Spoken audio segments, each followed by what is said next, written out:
هاي القطة اسمها فرح، كانت عايشة حياة سعيدة ببلدة حمص. حتى يوم من الأيام كنا نايمين فقنا على صوت انفجار كبير،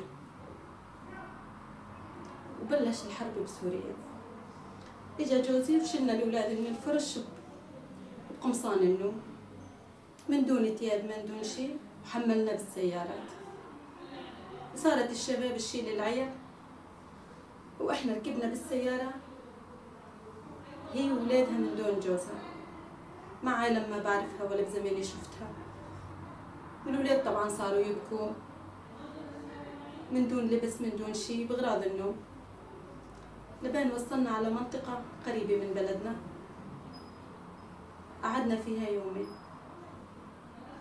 طبعا الأكل خفيف، الشرب خفيف، وزوجها ما كان معها، كان عم يدور عليهم لحتى الحمد لله التقى فيهم. بهالأثناء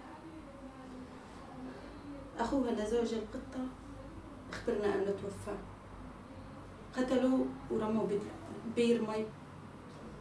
وأثناء هالحادث زوجها تعرض لأزمة قلبية. طلعنا عادي من المنطقة مشان نعالجه المشفى بتدمر. وصلنا لتدمر ولا كمان تدمر، القصف شغال فيها.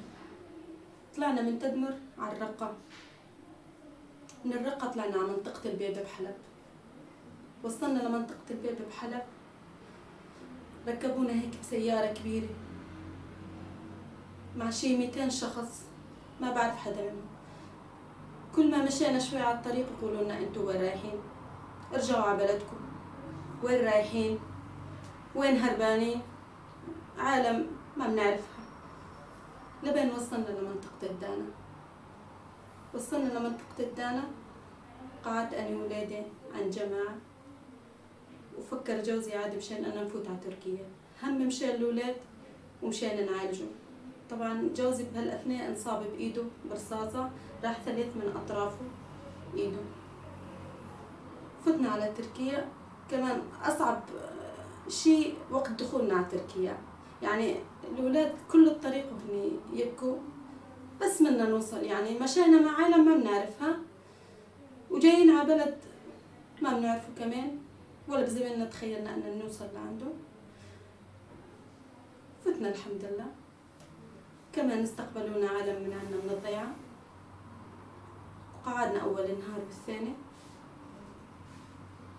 وبعدين تدور على غرفة. قعدت هي وولادها وجوزها، هني 6 أشخاص بغرفة واحدة. ودخل جوزها المشفى وعمل عملية قلب، والحمد لله رب العالمين نجحت.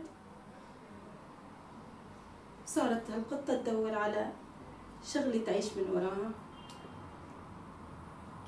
والحمد لله رب العالمين.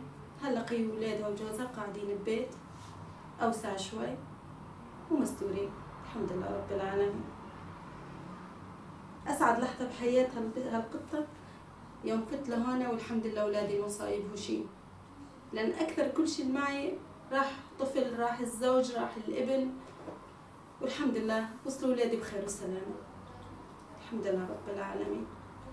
وبتمنى هالقطة توصل للتايوان وتفوت على كل بيت وتنشر الفرح فيه.